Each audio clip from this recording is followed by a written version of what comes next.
আজকে আমরা রান্না করব ক্রিসপি চিলি বেবিকর্ন। প্রথমে আমরা 100 গ্রাম বেবিকর্ন নিয়েছি, সেগুলোকে ভালো করে কেটে নেব। তারপর কড়াইয়ে জল দিয়ে তাতে নুন দিয়ে গরম হতে দেব। অন্যদিকে আমরা সস তৈরি করে নেব। প্রথমে আমরা দেব লাল লঙ্কার গুঁড়ো, 1 চামচ সয়া সস, 1 চামচ গ্রিন চিলি সস, 1 চামচ রেড চিলি সস এবং 2 চামচ টমেটো সস।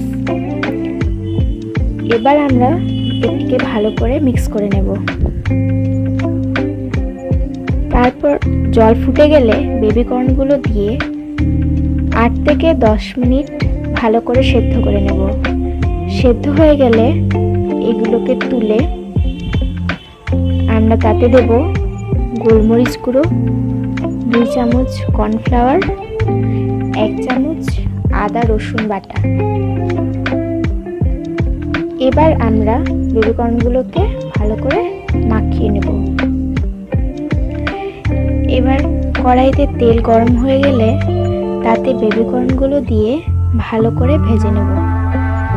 যতক্ষণ না বেবিকর্নগুলো ব্রাউন হচ্ছে ততক্ষণ আমরা মিডিয়াম আঁচে বেবিকর্নগুলো ভেজে নেব।